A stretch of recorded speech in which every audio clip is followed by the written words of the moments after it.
तो inertia body की एक ऐसी प्रॉपर्टी है जो इसके स्टेट ऑफ मोशन को चेंज होने से रोकती है। बॉडी अगर रेस्ट में है तो उसको रेस्ट में ही रोकने की कोशिश करेगी, अगर मोशन में है तो उसके मोशन को मेंटेन करने की कोशिश करेगी। तो अगर हमारी कोई लाइट बॉडी है तो उसका इनर्शिया कम रहेगा एज़ कम्पेयर टू अगर कोई हैवी बॉडी है। तो अगर हमको स्टेट ऑफ मोशन चेंज करना है लाइट बॉडी और हैवी बॉडी में से किसी एक का, तो हमारे लिए ईजी रहेगा लाइट बॉडी का चेंज करने के लिए, क्योंकि उसका इनर्शिया कम है। तो इनर्शिया बॉडी की एक ऐसी प्रॉपर्टी थी जो सिर्फ उसके मास पर डिपेंड करती थी। इसके बाद बच्चों हमने देखा system of particles. System of particle में क्या हो रहा था, सिस्टम ऑफ पार्टिकल्स में डिफरेंट पार्टिकल्स थे, तो उनका अगर हमको मास टोटल निकालना है तो सिंपल उनका टोटल कर देंगे m1 + m2 + m3 ऐसे करके, तो इसका सिंपल सिस्टम ऑफ पार्टिकल का मास निकल के आ जाएगा। लेकिन सिस्टम ऑफ पार्टिकल्स के लिए हमने एक ऐसा इमेजिनरी पॉइंट स्टडी किया था जिस पे हम अज्यूम करते हैं कि सारा सिस्टम का मास उस पॉइंट पे कॉन्सेंट्रेटेड रहता है, और उस पॉइंट को हमने नाम दिया सेंटर ऑफ मास का। सेंटर ऑफ मास को हमने स्टडी किया था सिस्टम ऑफ पार्टिकल्स के लिए, डिस्क्रीट पार्टिकल्स के लिए और कंटिन्यूस बॉडीज़ के लिए। तो कंटिन्यूस बॉडीज़ में ये डिपेंड करता है कि कैसे बॉडी का मास डिस्ट्रीब्यूटेड है। तो इसी को कैरी फॉरवर्ड करते हुए अब हम स्टडी करते हैं कि अगर बॉडी रोटेट कर रही है, रोटेशनल मोशन हो रहा है, तो उसमें सेंटर ऑफ मास का क्या रोल है और मोमेंट ऑफ इनर्शिया का क्या रोल है, और मोमेंट ऑफ इनर्शिया को कैसे हम स्टडी करेंगे। ठीक है बच्चों, तो अपनी स्टडी स्टार्ट करते हैं। हेलो बच्चों, वेलकम टू कंसेप्ट मीटर। और जैसा कि आपने इंट्रोडक्शन में देख ही लिया है कि आज हम स्टडी करने वाले हैं मोमेंट ऑफ इनर्शिया। तो पहले इसका हम थोड़ा ऑपरेशन कर लेते हैं। तो ये देखो दो वर्ड से मिलके बना हुआ है, मोमेंट और इनर्शिया। अब इसमें इनर्शिया तो हमने पहले पढ़ा हुआ है, इनर्शिया क्या पढ़ा हुआ है हमने अभी स्टडी भी किया था। तो इनर्शिया बच्चों बॉडी की एक ऐसी प्रॉपर्टी है जो उसके स्टेट ऑफ मोशन को चेंज होने से रोकती है। ठीक है, अगर बॉडी कोई रेस्ट में है तो इनर्शिया का ट्राई करेगा कि उसको रोक के रखने का, वो स्टेट अपनी चेंज ना करे, रेस्ट पे ही रहे। कोई अगर मूविंग ऑब्जेक्ट है, सपोज कि ट्रक है, ये मूव कर रहा है, तो इनर्शिया उसका क्या ट्राई करेगा कि भाई वो अपना स्टेट ऑफ मोशन कंटिन्यू रखे। ठीक है, अगर आप इसके सामने आके खड़े हो जाएंगे ट्रक के आगे तो आपको डर लगेगा। डर क्यों लगेगा? तो ये एक सिंपल एक इंट्यूशन कह लो या फिर कॉमन सेंस कह लो या फिर जनरल नॉलेज कह लो, कुछ भी कह लो आप। अब आप इसको कुछ भी नाम दे सकते हो कि हैवी बॉडी का इनर्शिया ज़्यादा होगा और लाइट बॉडी का इनर्शिया कम होगा। ठीक है, तो यहाँ से हमने एक चीज़ समझ ली कि इनर्शिया क्या काम कर रहा है। ठीक है, तो अब मोमेंट क्या होता है बच्चों फिजिक्स में? अब आप फिजिक्स में मोमेंट का इंट्रोडक्शन होता है यहाँ पे रोटेशन के थ्रू। अभी आप मोमेंट ऑफ इनर्शिया पढ़ रहे हो, फिर मोमेंट ऑफ फोर्स पढ़ोगे, ठीक है, फिर मोमेंट ऑफ एंगुलर मोमेंटम पढ़ोगे। ठीक है, तो यहाँ से आपका मोमेंट स्टार्ट हो गया और आप समझ लो कि ऑफिशियली अब रोटेशन में एंटर कर रहे हो। तो मोमेंट को आप ऐसा समझ सकते हो कि रोटेशनल या फिर रोटेशन, कुछ भी कहना चाहो आप, रोटेशनल। तो आपको देखो मोमेंट एक नया टर्म लग रहा है, लेकिन आपको इसको समझना है कि रोटेशन से रिलेटेड है। तो मोमेंट ऑफ इनर्शिया को मैं अगर कहना चाहूँ तो मैं क्या कह सकता हूँ? Rotational inertia. Rotational inertia. तो अब आप कहेंगे कि सर आपने ये तो नया टर्म यहाँ पे डिवाइस कर लिया। देखो नया टर्म नहीं है, इसको मैं बस सिंप्लीफाई कर रहा हूँ ताकि आप लोग को अच्छे से समझ में आए। कैसे? देखो जो काम इनर्शिया कर रहा था ट्रांसलेशन मोशन में, वही रोटेशनल इनर्शिया करेगा हमारा रोटेशनल मोशन में। तो मोमेंट ऑफ इनर्शिया कुछ नहीं है, बस सिंपल है कि इनर्शिया को अगर हम जो अपने रोटेशनल मोशन में यूज़ कर रहे हैं तो वो कैसे यूज़ होगा, वो क्योंकि डिफरेंट उसमें चीज़ें हो रही है, डिफरेंट है, इसकी फील्ड डिफरेंट है, इसके वेरिएबल्स डिफरेंट है, तो इसलिए जो मोमेंट ऑफ इनर्शिया है वो काम करेगा रोटेशनल इनर्शिया में, जो इनर्शिया कर रहा था ट्रांसलेशन मोशन में। ठीक है, तो बच्चों ट्रांसलेशन मोशन में क्या हो रहा था, अगर बॉडी की पोजीशन या मैं कहूँ स्टेट ऑफ मोशन चेंज हो रही थी तो उसको रेजिस्ट कौन कर रहा था? इनर्शिया। इनर्शिया क्या कर रहा था? उसको रेजिस्ट। तो अगर मैं यहां पे रोटेशनल मोशन की बात करूं तो रोटेशनल इनर्शिया, ये क्या करेगा? ये भी रेजिस्टेंस ही प्रोवाइड करेगा, लेकिन रेजिस्टेंस किसको प्रोवाइड करेगा? ये प्रोवाइड करेगा रोटेशनल मोशन में। अब ये रोटेशनल मोशन में रेजिस्टेंस प्रोवाइड कर रहा है, तो इसका मतलब क्या है कि अब कोई बॉडी घूम रही है, कि मैंने माना कि ये कोई डिस्क है, ठीक है, एक डिस्क है या कोई भी बॉडी है आप जो घूम रही है, रोटेशनल मोशन इसका हो रहा है। अब रोटेशनल मोशन हो रहा है तो क्या चीज़ है आपको पता है क्या क्या चीज़ें होगी, इसको क्या बोलेंगे, एक्सिस। ये चीज़ें आपने पहले पढ़ ली हैं, ये जो मैंने बेसिक आपको पहले ही समझा दिया था ताकि आपको इसमें दिक्कत ना हो। ये है एक्सिस और घूम रहा है तो इसका क्या है, एंगुलर स्पीड या एंगुलर वेलोसिटी। और एंगुलर स्पीड और एंगुलर वेलोसिटी में क्या डिफरेंस है, डायरेक्शन कैसे निकालते हैं, ये सब हमने स्टडी कर लिया है। तो अब बॉडी घूम रही है, इसकी एंगुलर स्पीड है, एक्सिस है। तो अब अगर स्पीड है बॉडी की तो बॉडी का मोमेंटम भी होगा, ठीक है। तो वो जो मोमेंटम होगा यहाँ पे डिफरेंट टाइप का होगा, लेकिन अभी हम लोग ये समझ लेते हैं कि मोमेंटम होगा बॉडी का। अगर स्पीड यहाँ पर भी है, मोमेंटम होगा।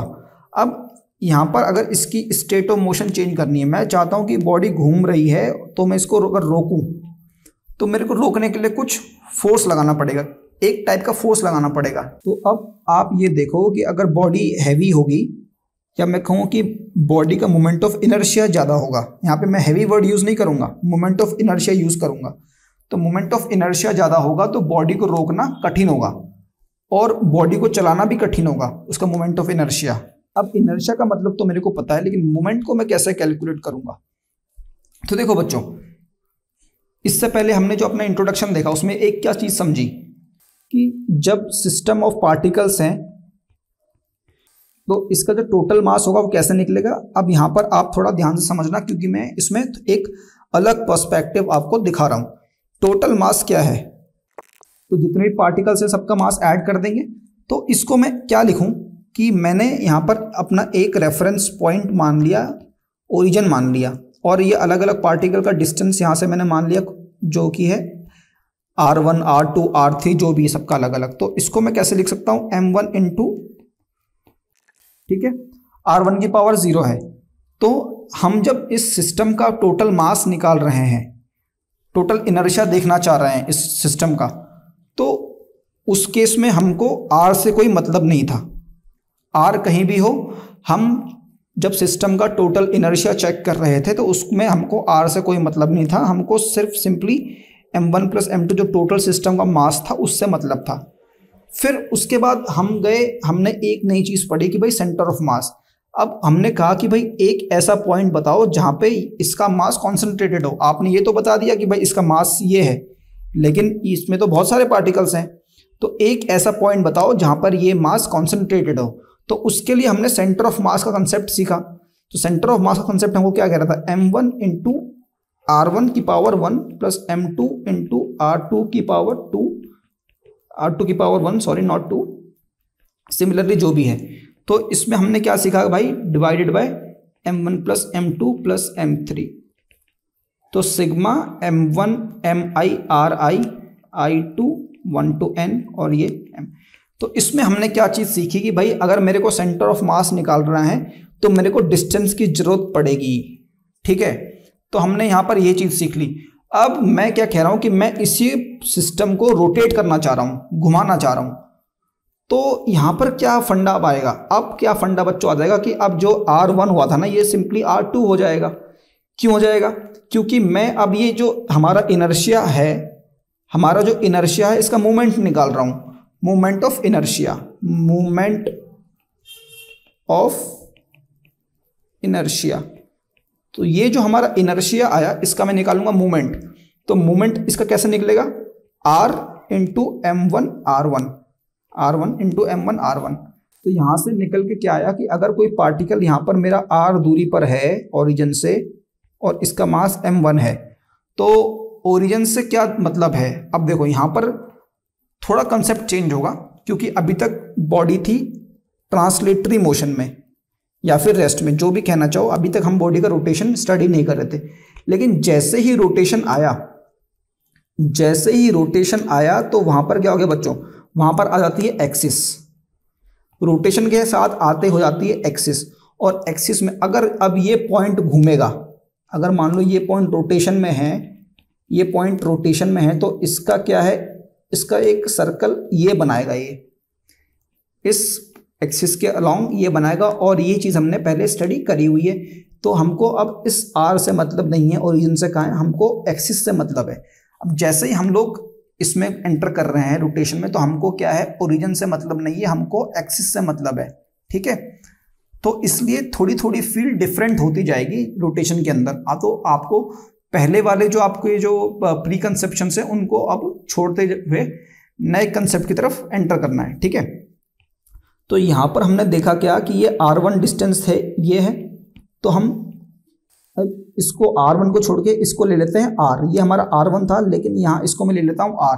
तो moment of inertia of a body about an axis, about an axis क्या हो जाएगा, m into R square. m क्या है, मास ऑफ द बॉडी, और r स्क्वायर क्या है, perpendicular distance from the axis. ठीक है, इतना क्लियर हो गया। अब देखते हैं आगे। अब देखो यहां तो मैंने देखा कि एक पार्टिकल था।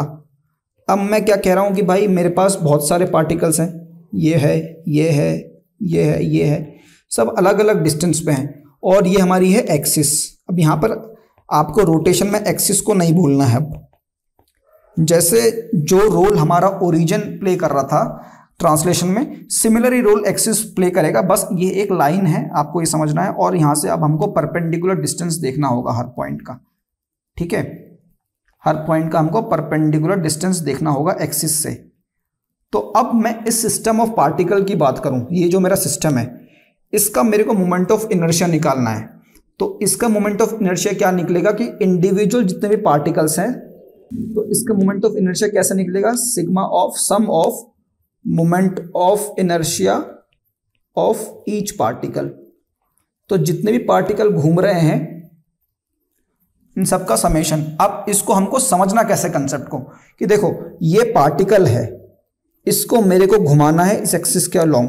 तो इसको घुमाने के लिए मेरे को दो चीज़ों की ज़रूरत पड़ रही है, मास की ज़रूरत पड़ रही है तो बॉडी की, और दूसरा हमको ज़रूरत पड़ रही है कितना डिस्टेंस एक्सिस से इस बॉडी का है जिसके अलोंग या फिर जिसके अबाउट हमारे को इसको घुमाना है। तो यहाँ पे दो चीज़ों का रोल आ रहा है मोमेंट ऑफ इनर्शिया में, जो कि हमारे इनर्शिया में सिर्फ मास का रोल आ रहा था। तो यहाँ पे एक चीज़ भी समझने वाली है कि R एक इंपॉर्टेंट रोल प्ले कर रहा है मोमेंट ऑफ इनर्शिया में, जो डिस्टेंस है। तो हमने क्या इससे सीखा बच्चों, देखो कि अगर सिस्टम ऑफ पार्टिकल्स हैं तो वो कैसे डिस्ट्रीब्यूटेड हैं, वो पार्टिकल्स एक्सिस के अलोंग, उस पर डिपेंड करेगा मोमेंट ऑफ इनर्शिया। अब मैं मानूं कि मेरे पास कितने पार्टिकल है, 1 2 3 4 5 पार्टिकल्स हैं, ठीक है। पहले मैंने माना कि ये इन पार्टिकल्स को मैंने इस डिस्टेंस पे रखा 2, और इधर भी मैंने इसको सेम डिस्टेंस पे रखा, ठीक है। अब आपको एक्सिस को कभी छोड़ना नहीं है। मैं आपको बार बार यहाँ पे एक्सिस लिख रहा हूँ क्योंकि कई बार बच्चे कंफ्यूजन में क्या करते हैं ना, इसको एक्स वाई प्लेन मान लेते हैं और फिर डिस्टेंस लेके मिस्टेक करने लगते हैं। तो आपको ये एक्सिस को नहीं छोड़ना है अभी, ठीक है। एक्सिस को आपको कैरी लिखते चलना है और उसको कंटिन्यू अपना कैरी करके चलना है अभी, इसको छोड़ना नहीं तो फिर छोड़ दोगे तो फिर ये छूट ही जाएगा। तो अभी देखो हम लोग क्या देख रहे हैं कि ये सारे पार्टिकल्स हैं, सबका मास मैंने मान लिया कि m मास है सबका, और ये r1 दूरी पर है। तो मेरे को अब क्या करना है कि इस सिस्टम को रोटेट करना है इस एक्सिस के अराउंड। इस एक्सिस के अराउंड मेरे को रोटेट करना है। तो ये जो हमारा सिस्टम ऑफ पार्टिकल है कुछ रेजिस्टेंस प्रोवाइड करेगा। तो रेजिस्टेंस प्रोवाइड क्या करेगा, रेजिस्टेंस क्या है, मोमेंट ऑफ इनर्शिया है। तो मोमेंट ऑफ इनर्शिया इन सबका पार्टिकल्स का इस केस में क्या हो जाएगा, 5 times of m into r1 square. तो 5m_r1 स्क्वायर, ठीक है। तो ये रेजिस्टेंस इतना प्रोवाइड कर रहा है घूमने के। ये बोल रहा है कि अगर तुम्हारे को मांगता है कि मैं घूमूं इस एक्सिस के अराउंड, तो इतना रेजिस्टेंस है, इसको ओवरकम करना पड़ेगा, ठीक है। इतना मैं प्रोवाइड करूंगा। तो वो क्या बोल रहा है, बंदा बोल रहा है चलो ठीक है, इतना तू मांगता है तो मैं क्या करता हूं कि तेरे को पास ले जाता हूं। अब उसने बोला कि ठीक है तेरी दूरी में कर देता हूं कम, और इसने क्या कर दिया ना, अब इसने बोला कि मेरा अब हो गया r2 बराबर r1/3। इसने बोला कि मैंने डिस्टेंस तुम्हारा 1/3 कर दिया। तो बोला अब तू बता मोमेंट ऑफ इनर्शिया कितना आया। तो बोल रहा है अब मोमेंट ऑफ इनर्शिया हमारा है m इंटू r1/3 का स्क्वायर। तो इसने बोला ले 9 टाइम्स मैंने कम कर दिया तेरा मोमेंट ऑफ इनर्शिया। अब इसका मोमेंट ऑफ इनर्शिया कम हो गया, तो ये वाली बॉडी को घुमाना हमारे लिए रहेगा आसान, ठीक है। तो यहां से आपने क्या समझा कि सिस्टम ऑफ पार्टिकल्स जब है तो उसको कब घुमाना आसान रहेगा और कब घुमाना उसको टफ रहेगा, और उसका मोमेंट ऑफ इनर्शिया कैसे कैलकुलेट करेंगे, डिस्टेंस कहाँ से हमको इसका लेना है, ये सब चीज़ें हमने देख ली। लेकिन अब देखो होता क्या है फिजिक्स में कि बहुत बार हमारे पास सिस्टम ऑफ पार्टिकल्स तो है, लेकिन ये एक मतलब कि जेन्युइन केस नहीं है, ये हम कहेंगे एक बहुत ही आइडियलिस्टिक सिचुएशन है। जेन्युइन केस में क्या होगा बच्चों, अब जेन्युइन केस में होगा क्या, जेन्युइन केस में होगा क्या, हमारे पास आ गया एक छड़ी या डंडा, मैं कुछ भी कहना चाहूं।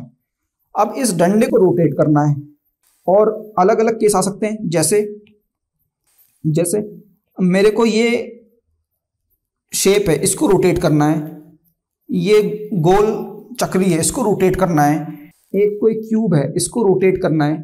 तो ये अलग अलग बॉडीज हैं, तो इनका क्या चक्कर पड़ेगा, तो इसमें क्या चक्कर पड़ेगा, उसमें मैं पहले आपको थोड़ा एनालाइज करना बताता हूं कि मोमेंट ऑफ इनर्शिया बिहेव कैसे करेगा बॉडी का। तो बच्चों इसको एनालाइज करने के लिए हमने क्या किया, 3 डिफरेंट टाइप की बॉडीज ले ली, ठीक है। और इसमें हमारा रेड वाली बॉडी है जो बॉल दिख रही है आपको, ये है हमारा सॉलिड स्फीयर, और जो हमारा ब्लू वाला है जो पतला सा आपको हॉलो दिख रहा है, ये हमारा है हॉलो सिलेंडर, और जो येलो वाली बॉडी है ये हमारी है सॉलिड सिलेंडर। और ये एक तरीके से स्टैंडर्ड बॉडीज हैं जो आपको स्टडी करनी है, ये आती है क्वेश्चंस और इसका स्टडी आपको करना भी है क्या है, तो इसलिए मैंने ये 3 बॉडीज ली हैं। तो हम क्या करेंगे, अब इन 3 बॉडी को एक साथ रिलीज करेंगे यहाँ से, ये अभी हमने इसको रोक के रखा हुआ है, अब इसको हम रिलीज करेंगे यहाँ से। पहले आप देख लो कि कैसे इंक्लाइन प्लेन दिख रहा है, ये ऐसे रखा हुआ है इसको, ठीक है, दोनों तीनों अभी एक ही जगह पर है। अब इन्हों को हम करते हैं रिलीज।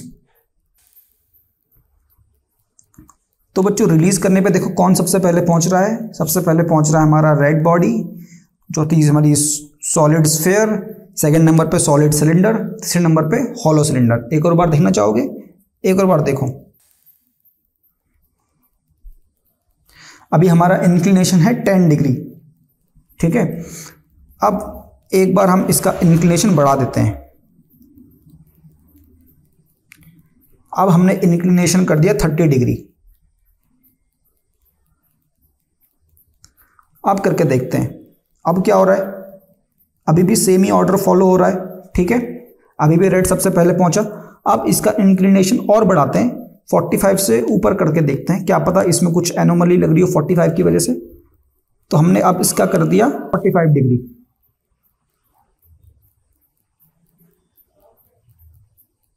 तो बच्चों यहां पे देखते हैं हम 2 टाइप की बॉडीज हमने देखी, ठीक है।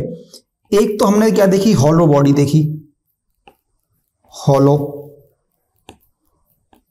जो हमारा था, ये ब्लू वाली बॉडी हमारी थी हॉलो बॉडी। और 2 बॉडीज थी हमारी, एक था हमारा सॉलिड सिलेंडर, ये सिलेंडर हमारा था सॉलिड, इसमें पूरा मास कॉम्पैक्ट है, ठीक है। और एक हमारी है बॉल, ये भी सॉलिड है, और एक हमारा है हॉलो। अब इसमें आप क्या देख रहे हो हॉलो में, हॉलो में देखो एक चीज आप समझोगे कि ये इस एक्सिस इसकी ये है, जब ये रोटेट हो रहे थे तो इनकी एक्सिस क्या थी, ये थी, इसकी एक्सिस ये थी, इधर इसकी सिमिलरली एक्सिस ये थी। एक्सिस का आपको विशेष ध्यान रखना है, एक्सिस को नहीं छोड़ना है, मैं आपको पहले भी बोल रहा हूँ। एक्सिस को पकड़ के लेके चलोगे रोटेशन में तो एनालाइज करना भी आसान रहेगा और कंसेप्ट को कैच करना भी आसान रहेगा। तो अब देखो इस एक्सिस के अलोंग जब ये बॉडी घूम रही है तो इस एक्सिस के अलोंग मास कैसे डिस्ट्रीब्यूटेड है आपको वो देखना है। जैसे ये अगर सिलेंडर है, सिलेंडर पे बीचों बीच एक्सिस है, ठीक है। मान लो कि ये जो ऊपर का टॉप का सर्कल है इसका जो सेंटर है, और नीचे का जो टॉप का सर्कल है इसका सेंटर है, दोनों को मिला दिया और यहां से एक्सिस पास हो रहा है। अब इससे सबकी जो पॉइंट है, जितना भी पॉइंट है, मास है, जितना भी है, सब r डिस्टेंस की दूरी पर है यहां पर, ठीक है। सारे पार्टिकल्स, इस सिलेंडर के सारे पार्टिकल्स r डिस्टेंस की दूरी पर हैं, लेकिन इस सिलेंडर के सारे पार्टिकल्स r डिस्टेंस की दूरी पर नहीं है। इसमें मैक्सिमम r है और मिनिमम 0 है। तो जो पार्टिकल का डिस्टेंस है वो r से 0 के बीच में लाई कर रहा है, r से और 0 के बीच में डिस्टेंस लाई कर रहा है। सिमिलरली इसके केस में भी यही हो रहा है, ठीक है। तो इसकी वजह से आपने क्या देखा कि ये जो बॉडी है इसके सारे पार्टिकल्स के जो डिस्टेंस है वो r है और इनका r डिस्टेंस कम है। तो हमने क्या पढ़ा था, m इंटू आर स्क्वायर। तो ऐसे ही हम सारे पार्टिकल का मोमेंट ऑफ इनर्शिया ऐड करेंगे तो इस वाले केस में क्या हो जाएगा, m इंटू आर स्क्वायर। लेकिन इन 2 केस में क्या होगा बच्चों कि r जो है वो इस r से छोटा रहेगा, तो इसकी वजह से क्या हो गया, मोमेंट ऑफ इनर्शिया इन दोनों का क्या हो गया, कम हो गया।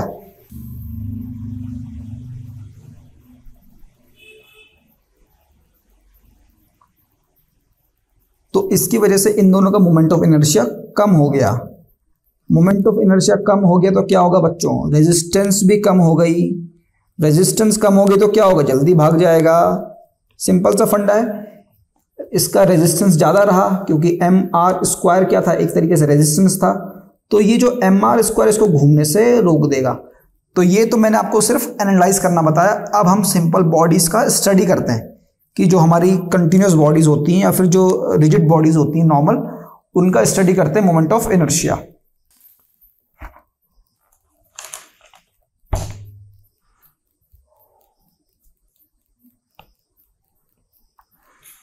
तो ये मैंने अपनी एक रिजिड बॉडी बनाई टेढ़ी मेढ़ी, जो हमारी चलती है फिजिक्स में, सारे कंसेप्ट्स में ये ऐसे ही बनती है। ये हमारा एक्सिस है। एक्सिस को तो भूलना नहीं है, एक्सिस को पकड़ के चलना है, बार बार कह रहा हूँ, रोटेशन में। और मैंने एक डीएम पार्टिकल माना यहाँ पर, एक्सिस से दूरी इसकी है आर और डीएम। तो मोमेंट ऑफ इनर्शिया को पहले सबसे पहले आप लिख लो कि डिनोट कैसे करना है। अब मोमेंट ऑफ इनर्शिया को डिनोट करते हैं आप आई से, कैपिटल आई, ठीक है। कैपिटल आई से इसको डिनोट कर दिया। तो ये जो छोटा सा डी एम एलिमेंट ले लिया मैंने, तो इसका मोमेंट ऑफ इनर्शिया क्या होगा, डी आई, और इस पूरी बॉडी का हो जाएगा आई। तो डी आई क्या होगा बच्चों, तो डी आई क्या होगा बच्चों, मास कितना है इसका, डी एम, और परपेंडिकुलर डिस्टेंस क्या है इसका, आर स्क्वायर, ठीक है। ये तो आपको अब समझ में आ गया होगा कैसे निकालना है। और अगर मेरे को पूरी रिजिड बॉडी का निकालना है मोमेंट ऑफ इनर्शिया,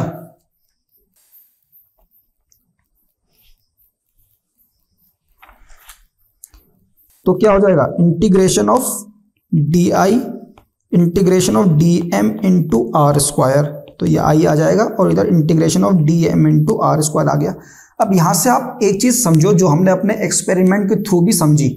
क्या समझी, कि मोमेंट ऑफ इनर्शिया दो चीजों पर डिपेंड कर रहा है। एक तो जो एलिमेंट हमने लिया और वो एलिमेंट कितना दूर है एक्सिस से, उस पर डिपेंड कर रहा है। हमारा जो मास था, अगर मैं बॉडी का मास टोटल निकालना चाहूँ, इस बॉडी का अगर अलग अलग रखा होता, तो हमने क्या देखा था अपने शुरू में एक्सपेरिमेंट से, कि ये जो सारा मास क्या हो जाएगा, सिग्मा या फिर integration of D M, simply M आ जाएगा। अब मैं सेंटर ऑफ मास की बात कर रहा था, तो मैं सेंटर ऑफ मास में क्या कर रहा था, डी एम इंटू आर, इसका इंटीग्रेशन कर रहा था सी ओ एम में। और यहाँ पर जब मैं मोमेंट ऑफ इनर्शिया में क्या निकाल रहा हूँ कि भाई जो ये जो एलिमेंट है, इसको घुमाने के लिए कितना इसमें लगाना पड़ेगा मोमेंट। तो इसका जो सेंटर ऑफ मास था, इससे भी मैं एक और बार इसका मोमेंट ले रहा हूँ, तो D M into R square, ठीक है। तो मोमेंट फिजिक्स में क्या कैसे यूज होता है, ये मैंने शुरू में आपको बता दिया कि कैसे आपको इसको फील करना है, कैसे इसको अपने अंदर समा लेना है, ठीक है। तो अब आगे बढ़ते हैं। तो हमने क्या देखा भाई, कि जो मोमेंट ऑफ इनर्शिया है, ये मास डिस्ट्रीब्यूशन है, मास डिस्ट्रीब्यूशन पे डिपेंड करता है। मास डिस्ट्रीब्यूशन नहीं है, मास डिस्ट्रीब्यूशन पे डिपेंड करता है, डिपेंडेंट है। तो और ये चीज हमने कहां से देखी, अपने इस वाले एक्सपेरिमेंट से, कि इसका मास डिस्ट्रीब्यूशन सबसे बढ़िया था। सबसे बढ़िया कैसे, मतलब कि एकदम सारे एलिमेंट, इसके सारे जो पार्टिकल्स हैं वो आर डिस्टेंस पे थे। लेकिन इनके केस में ऐसा नहीं था। तो क्या इनका हम नहीं कैलकुलेट कर पाएंगे मोमेंट ऑफ इनर्शिया? बिल्कुल कर पाएंगे। कैसे करेंगे, चलो अब देखते हैं। तो ये कंटिन्यूस बॉडीज कुछ होती हैं, अलग अलग टाइप की कंटिन्यूस बॉडीज हैं। तो इनका मोमेंट ऑफ इनर्शिया निकालने के लिए हम क्या करते हैं, ये जो हमारी दी हुई है, ये है एक्सिस। एक्सिस आपको नहीं छोड़नी है बच्चों, एक्सिस का ध्यान, एक्सिस का विशेष ध्यान रखना है और अब खास ख्याल लेके चलना है एक्सिस का। ऐसा नहीं कि एक्सिस को छोड़ दिया चलते बने, ऐसा बिल्कुल नहीं करना है। तो हमको, अगर सबसे पहले मैं इसकी बात करूं, मैं एक सिंपल आपको बता दे रहा हूं कि कैसे कैलकुलेट करते हैं इसमें। देखो यहां पर इस रॉड का, ये एक रिजिड रॉड है, रेक्टेंगुलर रॉड, कुछ भी कह लो आप, रेक्टेंगुलर रॉड। इसकी लेंथ एल है और मास इसका है एम, ठीक है। अब इसको हम घुमा रहे कहां पर, ये एक जो इसकी एक्सिस है, इसके जो इसका सेंटर है रॉड का, इसके अलोंग इसको घुमाना चाह रहे हैं ऐसे। अब इसको घुमाना चाह रहे हैं तो कितनी रेजिस्टेंस ये प्रोवाइड करेगा घूमने के लिए, तो वो रेजिस्टेंस क्या हो गया, मोमेंट ऑफ इनर्शिया। तो ये रॉड बोलेगा मैं घूमने नहीं दूंगा, तो हम बोलेंगे कितना तेरा है रेजिस्टेंस तू बता, तो रॉड बोलेगा कैलकुलेट कर लो। कैलकुलेट करने के लिए हम क्या करेंगे, तो हम बोलेंगे ठीक है, तो हमने क्या किया, सबसे पहले एक dx लेंथ का एलिमेंट लिया हमने x दूरी पर। अब dx लेंथ का क्यों लिया, यहां पर ये समझने वाली बात रहेगी कि dx लेंथ का क्यों लिया, क्योंकि इसका मास लेंथ के अलोंग पूरा डिस्ट्रीब्यूटेड है। कैसे, l लेंथ इसकी पूरी की लेंथ है और उसका मास है m, तो मेरा अगर पर यूनिट लेंथ मास निकालूं तो कितना हो जाएगा, m/l, यही हो जाएगा, यूनिफॉर्मली डिस्ट्रीब्यूटेड है। और अगर मैं फिर dx की मास निकालना चाहूं, dx एलिमेंट का मास, तो इसका मास ये हो गया। अब ये कह रहा है कि भाई ठीक है, तो इसका मोमेंट ऑफ इनर्शिया क्या हो गया, इस dx एलिमेंट का, ये मेरा एक्सिस है, इस एक्सिस से मेरा इसका डिस्टेंस मैंने x ले लिया, तो dx का एलिमेंट का dm इसका मास था इंटू x², इसका हो गया di। अब dm को मैंने dx की टर्म्स में ले लिया, ये dm इसका लेंथ था, dx मास का ये लेंथ रह जाएगा। ठीक है, आप समझ जाओ कि जैसे 1 इस लेंथ का मास हमारा m/l ये था, तो dx मास का लेंथ क्या हो जाएगा, dx लेंथ का मास क्या हो जाएगा, ये हो जाएगा। तो di क्या हो गया बच्चों, dm की जगह हम ये डाल देंगे m/l इंटू dx इंटू, तो ये हमारा आ गया m/l dx इंटू x²। अब इसका इंटीग्रेशन करना है, तो i मेरा क्या आ जाएगा, m/l x² dx का इंटीग्रेशन। अब x की वैल्यू कहाँ से कहाँ तक जा रही है, ये आपको ध्यान रखना है। x की वैल्यू कहाँ से कहाँ तक जा रही है बच्चों, अगर मैं अपना इसको xy प्लेन लेके इसको y एक्सिस मानूं या फिर इसको ओरिजिन मानूं, तो ये क्या हो गया, -l/2, ये हो गया मेरा l/2। तो इसमें जो इसका इंटीग्रेशन होगा -l/2 से लेके l/2 तक करेंगे। ठीक है, तो क्या हो जाएगा, x² dx का इंटीग्रेशन क्या आ जाएगा, x³ 3 m/l x³ 3, और ये कहाँ से कहाँ तक जाएगा, -l/2 से l/2। तो इसमें इसकी वैल्यू डालने पे क्या आ जाएगा, अब l/2 का इसमें यहाँ पे कर देंगे क्यूब,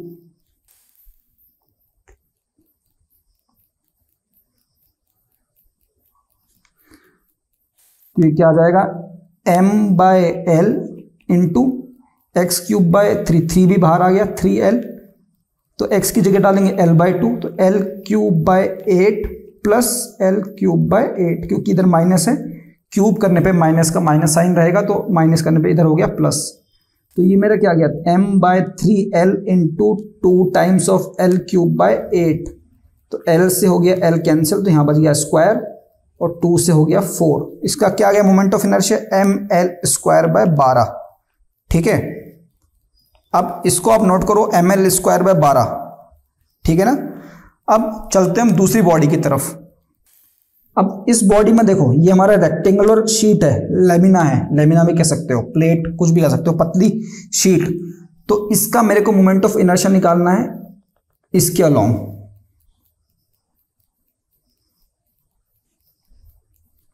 ठीक है, इसकी लेंथ मेरे को दी हुई है l, मैंने लिखना भूल गया, l लेंथ इसकी इधर दी हुई है और इधर भी इसकी b दी हुई है। तो हमको l लेंथ के एक एक्सिस ऐसी है जो इसको हमने खड़ा कर दिया, जैसे मान लो कि ये शीट है, अब मैंने इसको खड़ा कर दिया, अब मैं चाहता हूं कि इसको इस एक्सिस के अलोंग इसको घुमाऊं, तो कितना रेजिस्टेंस प्रोवाइड करेगा वो मेरे को कैलकुलेट करना है। ठीक है, तो अब देखो, सबसे पहले अगर हमको किसी भी बॉडी का निकालना है ना बच्चों मोमेंट ऑफ इनर्शिया, तो उसका हमको मास डिस्ट्रीब्यूशन समझना पड़ेगा कि कैसे डिस्ट्रीब्यूटेड है। अब देखो, इसमें जो हमारा था, एक पत्ती ऐसी थी, तो उसी को हमने एक्सटेंड कर दिया इधर, तो जो हमारा मास पहले इतना में था, अब वो इधर इधर इधर सब पूरे लेंथ में हो गया। तो जो मास था वो अब dx इंटू, ये मेरा dx था, तो b इंटू dx में ये डिस्ट्रीब्यूट हो गया। अब देखो, इसका मास मैंने टोटल ले लिया m, तो इसका जो पूरा एरिया है वो पूरे एरिया में अब फैला हुआ है मास। ठीक है, ये जो पतली शीट है इसका पूरा एरिया में मास फैला हुआ है। ठीक है, और अगर मैं कुछ अलग बॉडी लूंगा तो उसमें अलग टाइप से मास डिस्ट्रीब्यूशन होगा। तो आपको ये मास डिस्ट्रीब्यूशन भी समझना है, आपको सिर्फ फॉर्मूला रट के कैलकुलेशन करके नहीं करना है। मैंने आपको जो इंट्रोडक्टरी वीडियो था उसमें ये चीज समझाई थी कि आपको डेरिवेशन और थ्योरी, इससे भागना नहीं है फिजिक्स में। अगर इससे भागोगे तो फिजिक्स आपको भगाएगी, सिंपल सी बात है। तो इनसे भागोगे तो फिजिक्स भगाएगी, तो भागना नहीं है, ठीक है, इनको समझना है। तो चलो आगे बढ़ते हैं। तो इसका जो मास डिस्ट्रीब्यूशन है कैसा है, देखो पूरे एरिया में है, एरिया इसका क्या है L इंटू बी। तो पर यूनिट एरिया कितना हो गया इसका मास, 1 पर यूनिट एरिया हो गया L into B by M. अब देखो ये जो मैंने पतली सी शीट ली, ये क्यों ली, अब मैं चाहता तो इसको छोटा सा इधर भी ले सकता था, लेकिन फिर बच्चों में इसको इंटीग्रेट कैसे करता, आपको ये भी सोचना है ना। अगर आप बायो से हो तो थोड़ा डिफिकल्टी होगी, लेकिन इसमें देखो ये जो वेरिएबल है ये इस तरफ भी वेरी कर रहा है, इस तरफ भी वेरी कर रहा है, तो इसको हम इंटीग्रेट कैसे करते, तो ये भी एक चैलेंज होता हमारे लिए। तो इसलिए हमने क्या किया कि इसको एक ऐसी डंडी मानी कि जो हमारी शीट थी, मैंने मान लिया कि इस शीट को मैंने इनफाइनाइट ऐसी डंडियों से बनाया, ऐसी पतली पतली पतली पतली डंडियों से बनाया मिलकर, ठीक है। तो वो डंडी कहाँ से कहाँ तक अब हो रही है, यहाँ से लेके यहाँ तक वो डंडियाँ जा रही है। इंटीग्रेशन मेरे को करना है, तो ये L बाय माइनस L/2 हो गया और ये L/2 हो गया।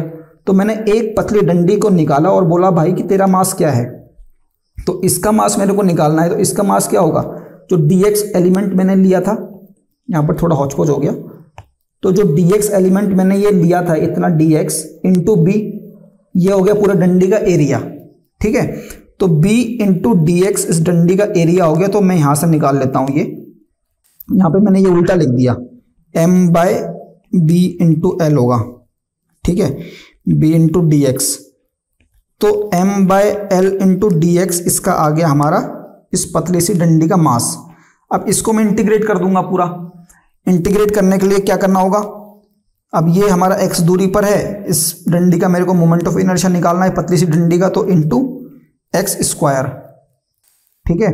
तो ये भी सिमिलरली आ जाएगा जो हमारा हमने रॉड का किया था, तो ये भी आ जाएगा हमारा ml स्क्वायर बाय 12।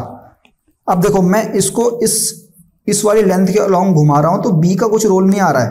सिमिलरली अगर मैं इसको इस वाली लेंथ के अलोंग घुमाता, मैं इसको रफ करके दिखाता हूं आपको, अगर मैं इसको इस वाली लेंथ के अलोंग घुमाता तो इसमें सिर्फ b का रोल होता, l का कोई रोल नहीं होता। यहां पर क्या हो जाता है m b स्क्वायर बाय 12, क्योंकि मास इसका डिस्ट्रीब्यूटेड है b के अलोंग। l तो इसकी पूरी लंबाई ऐसे में है, b दूरी पर जो एलिमेंट्स हैं वो माइनस b/2 और b/2 की दूरी पर है जो एलिमेंट्स हैं, तो इसलिए इसका m b स्क्वायर बाय 12। तो मास डिस्ट्रीब्यूशन इसलिए कह रहा हूं बच्चों, समझना जरूरी है। तो ऐसे ही करके आप अलग अलग बॉडीज का भी कर सकते हो, जैसे रिंग हो गया, डिस्क हो गया और शेल हो गया, ठीक है। तो बच्चों ये एनसीईआरटी ने दिया है, इन सब बॉडीज का दिया हुआ है, ठीक है। अब इसमें से मैं कुछ एक आध बॉडीज का आपको बता देता हूं, ये वाला हम बाद में पढ़ेंगे, डायमीटर रिंग का ही है। जैसे ये हमारी रिंग है, पतली सी रिंग है। अब हमने इस रिंग को बोला कि इसके सेंटर के अलोंग घुमाना है, ठीक है, ऐसे घुमाना है रिंग को। तो यहां पे देखो बच्चों, हमने कोई भी एलिमेंट रिंग का लिया, तो ये dm एलिमेंट है, कितनी दूरी पर है, r दूरी पर। इस रिंग का रेडियस है मेरा r। तो इसको करने के लिए देखो मैं क्या सोचूंगा, मैं सोचूंगा कि मैंने एक एलिमेंट लिया, ये जो एलिमेंट है ये एंगल कितना सबटेंड कर रहा है, d थीटा। कैसे, मैंने देखो ये जो छोटा सा एलिमेंट लिया, इतनी इसकी ये जो एंगल बना रहा है ये d थीटा यहां पर बना रहा है, ठीक है, ये डिस्टेंस है r। तो पैरेलैक्स हमने जो सीखा था उससे हम लोग ये भी निकाल सकते हो। आर्क और जो रेडियस में हमको रिलेशन पता है, उससे हम इसकी लेंथ निकाल सकते हैं बच्चों। इसकी लेंथ कितनी निकल जाएगी मेरी, r इंटू डी थीटा। और पूरे रिंग का मास है m, पूरे रिंग का मास है मेरा m। इसको मैं इधर करना चाहूँ, इधर कर देता हूँ। पूरे रिंग का मास है मेरा m, तो r डी थीटा जो एलिमेंट है उसका मास क्या होगा, कैसे निकालेंगे कि जो m इसका मास है किसमें डिस्ट्रीब्यूटेड है, पेरीमीटर में पूरा डिस्ट्रीब्यूटेड है। ये मेरी रिंग अगर है तो इसका मास पूरा क्या पेरीमीटर में डिस्ट्रीब्यूटेड है। तो पेरीमीटर पर यूनिट पेरीमीटर कितना हो गया, m/2πr। ये अगर 1 इसकी यूनिट में ले रहा हूं तो ये हो गया m/2πr। अब मेरे को r d थीटा इस एलिमेंट का मास निकालना है, तो मैं इसको इससे मल्टीप्लाई कर दूंगा r d थीटा। तो ये जो हमने छोटा सा एलिमेंट लिया था डी थीटा एंगल बना रहा था, इसको हमने जो लिया था, तो इसका मास क्या है। अब देखो बच्चों, इसमें एक और चीज है कि इंटीग्रेशन कैसे होगा। अब देखो, अब इसका मोमेंट ऑफ इनर्शिया क्या हो गया, m, अब r से r तो कैंसिल हो गया, m/2 D theta into R square, ये r डिस्टेंस की दूरी पर है, ये हो गया मेरा डी आई। अब मैं इंटीग्रेशन मेरे को थीटा का करना है बच्चों, तो थीटा कहाँ से कहाँ तक जाएगा, 0 रेडियन से लेकर 2 रेडियन तक। यहाँ पर 0 है, ये घूम के जब पूरा वापस आ जाएगा तो कितना हो जाएगा, 2 रेडियन तक। तो इसका मैं कर देता हूँ इंटीग्रेशन, तो m/2 R square D theta का इंटीग्रेशन 0 to 2 तो क्या आ गया, mr²/2 इंटू थीटा 0 to 2 और ये आ गया मेरा mr²/2 into 2 that is m into R square. तो हमारा रिंग का मोमेंट ऑफ इनर्शिया क्या है, m इंटू आर स्क्वायर। तो इससे आप क्या समझे, m इंटू आर स्क्वायर से, m इंटू आर स्क्वायर से हम ये समझे कि जितना भी मास है ना बच्चों, ये सारा डिस्ट्रीब्यूटेड है r डिस्टेंस की दूरी पर ही। और इससे हम बाद में एक और फिजिकल क्वांटिटी पढ़ेंगे, वो मैं आपको 1-2 बॉडीज का पढ़ाने के बाद बताऊंगा कि ये जो सारा है डिस्ट्रीब्यूटेड, सारे r जितने भी एलिमेंट, अगर मैं मान लूँ कि इसमें 100 एलिमेंट है, अगर इसमें 10 kg इस रिंग का मास है और इसका 5 सेंटीमीटर है, 5 मीटर रेडियस है, और मैं मान रहा हूं कि इसमें 100 एलिमेंट्स हैं, तो सारे के सारे एलिमेंट्स कितना, 0.1 ग्राम के एलिमेंट्स हो गए, और ये सारे एलिमेंट्स 5 मीटर की दूरी पर ही है। तो मोमेंट ऑफ इनर्शिया क्या हो जाएगा, 0.1 इंटू 5 स्क्वायर, 5 इसकी दूरी है सारे एलिमेंट की, ये एक एलिमेंट का हो गया, तो 100 इंटू 0.1 इंटू 5 स्क्वायर। मैं इसको ऐसे कर रहा हूँ जैसे आइडियली इंटीग्रेशन से होगा, लेकिन मैं बस समझाने के लिए आपको बता रहा हूँ कि इसका मतलब क्या है जो mr² आया। ठीक है, अब सिमिलरली हम अलग अलग बॉडीज का निकाल सकते हैं, ये हम डिस्क का भी निकाल सकते हैं, ठीक है, हम हॉलो सिलेंडर का निकाल सकते हैं, सॉलिड सिलेंडर का निकाल सकते हैं, सॉलिड स्फीयर का भी निकाल सकते हैं। इनमें क्या है, वॉल्यूमेट्रिक डिस्ट्रीब्यूशन होगा, जो हमारे सॉलिड चीजें हैं इनमें वॉल्यूमेट्रिक डिस्ट्रीब्यूशन होगा, और जो हॉलो वाली चीजें हैं इसमें हम एरियल डिस्ट्रीब्यूशन ले सकते हैं। ठीक है, तो ये हमने तो समझ लिया कि क्या है मोमेंट ऑफ इनर्शिया बॉडीज का अलग अलग। अब लेकिन इसमें हम लोग इसको एनालाइज करते हैं। एनालाइज कैसे, कि देखो किसका सबसे ज्यादा मोमेंट ऑफ इनर्शिया किसका ज्यादा है। थिन सर्कल इसका कितना है, mr², ये मैंने बोला बाद में पढ़ेंगे थ्योरम के बाद। थिन रॉड इसका कितना है, ml²/12, सर्कुलर डिस्क mr²/2, ये भी हम थ्योरम के बाद पढ़ेंगे। हॉलो सिलेंडर कितना है, mr², solid cylinder mr²/2, solid sphere 2mr²/5, और ऐसे एक हमारा आता है हॉलो स्फीयर कह लो या फिर शेल कह लो। तो शेल का होता है 2/3 mr², शेल का ये होता है। ठीक है, तो यहां से आपने क्या एनालाइज किया बच्चों, कुछ एनालाइज किया आपने। देखो इसका mr² है, और एक और चीज थी हमारी हॉलो, इसका mr² है, बाकी सबका mr² से कम है, बाकी सबका mr² से कम है। तो मतलब कहने का क्या है, देखो इसका रेडियस r है, तो सारे एलिमेंट इस बॉडी के जो थिन, ये जो हमारा रिंग है और हॉलो सिलेंडर है, इनके सारे एलिमेंट्स r डिस्टेंस की दूरी पर है, चाहे dm कितना ही छोटा ले लो कितना बड़ा ले लो, सारे के सारे r डिस्टेंस की दूरी पर है। और यही केस हमारा इसमें हो रहा है कि सब के सब एलिमेंट्स r डिस्टेंस की दूरी पर है। लेकिन और सब बॉडीज में, मैं इस बॉडी का बात करूं, देखो सर्कुलर डिस्क का, देखो सर्कुलर डिस्क की मैं बात करूं, सर्कुलर डिस्क जैसे आपने सीडी देखी होगी, जो पहले आती थी गाने वाली सीडी, और जो एक वो अनाज कूटने वाले, अनाज पीसने वाली एक होती है मशीन, वो जो हैंड वाली मशीन नहीं कहूँगा, वो सिस्टम कुछ भी है, ठीक है, तो वो देखा होगा आपने। तो वो एक सॉलिड डिस्क या फिर कुछ भी कह सकते हो, डिस्क कह सकते हो आप, तो वो देखा होगा आपने। देखो इसमें क्या होगा, अब इसमें देखो सारे एलिमेंट्स r डिस्टेंस पर नहीं है, कुछ कम डिस्टेंस, कुछ इसके बगल में भी है, इधर भी है, इधर भी है, इधर भी है, तो डिस्ट्रीब्यूशन इसका 0 से लेके r तक फैला हुआ है। सिमिलरली सारी बॉडीज में ये अलग अलग है। तो इनसे आपने क्या सीखा कि जितनी भी हॉलो बॉडीज होती है ना, इनका मोमेंट ऑफ इनर्शिया सबसे ज्यादा होता है। अब वापस आ जाते हैं हम अपने इस वाले एक्सपेरिमेंट में। अब देखो बच्चों, ये एक्सपेरिमेंट हमने इसको स्टडी करने से पहले एक बार किया था, अब वापस इसमें करते हैं। तो देखो सॉलिड और हॉलो का फंडा देख रहे हो आप, कि जो हॉलो है सबसे पीछे है और जो सॉलिड है वो पहले पहुंच रहे हैं। तो देखो ये है मोमेंट ऑफ इनर्शिया, ठीक है, और जितना हॉलो होगा उतना वो रेजिस्ट करेगा रोटेशन को, ठीक है।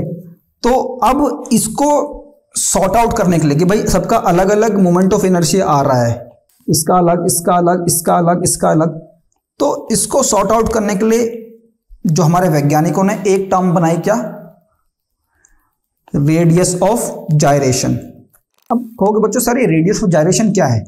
देखो अब ये अलग अलग बॉडीज थी, तो रेडियस ऑफ जायरेशन एक ऐसा रेडियस है, मैं अगर क्या करूं, इन सारी बॉडीज को ना मैं पॉइंट ऑब्जेक्ट बना दूं, मैं एक ऐसा पॉइंट बना दूं जिसमें सारा मास कॉन्सेंट्रेटेड हो, एम का, एम मास इसका बना दिया, इसका भी मैंने एम बना दिया, इसको ये तो सेम ही है, ये नहीं करना और अभी ये नहीं करना, इसका मैंने एम बना दिया, इसका एम बना दिया, इसका एम बना दिया।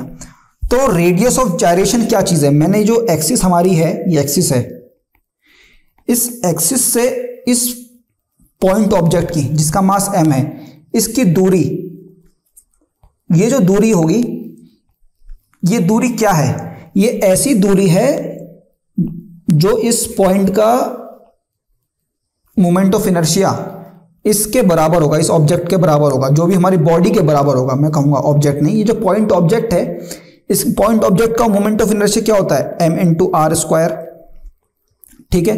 लेकिन हमारा जो बॉडी दी हुई, जैसे कि ये हमारी डिस्क दी हुई है, सर्कुलर रिंग दी हुई है, सॉरी, तो रिंग का मोमेंट ऑफ इनर्शिया है एम आर स्क्वायर। तो इस आर को मैं जो पॉइंट ऑब्जेक्ट है, रेडियस ऑफ जायरेशन को लिखता हूं के, इसको के से लिखते हैं, एम के स्क्वायर बराबर एम आर स्क्वायर। तो इस केस में के बराबर आ गया आर, ठीक है, इस वाले केस में, रिंग वाले में। अब मैं कंसीडर करूं इसका केस। अब मैंने बोला कि भाई मेरे को इस परपेंडिकुलर रॉड का रेडियस ऑफ जायरेशन बताओ। तो परपेंडिकुलर रॉड का रेडियस ऑफ जायरेशन क्या बता रहा है? वो बोल रहा है कि भाई m into K square is equal to M L square by 12। मतलब इस पूरे मास को हमको ऐसे पॉइंट पे कंसंट्रेट कर देना है कि उस पॉइंट मास का जो मोमेंट ऑफ इनर्शिया रहे इस बॉडी के बराबर रहे।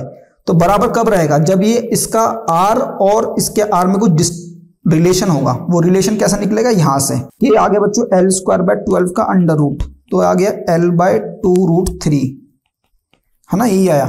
तो इसी टाइप से इनका रेडियस ऑफ जायरेशन आ जाएगा r बाय रूट 2, इसका आ जाएगा r, इसका भी आ जाएगा r बाय रूट 2, इसका आ जाएगा 2 by 5 under root into r। देखो तो ये रेडियस ऑफ जायरेशन ये चीज है। तो देखो जिसका रेडियस ऑफ जायरेशन सबसे ज्यादा कितना होगा, मैक्सिमम रेडियस ऑफ जायरेशन क्या हो सकता है? मैक्सिमम इसकी वैल्यू हो सकती है r, क्योंकि पॉइंट ऑब्जेक्ट हमने बनाया, इसका मैक्सिमम जो हमारा निकल के आ रहा है मोमेंट ऑफ इनर्शिया कितना आ रहा है? M R square. किस केस में? किस केस में मोमेंट ऑफ जायरेशन में कह रहा हूं? मोमेंट ऑफ जायरेशन में कह रहा हूं जब हम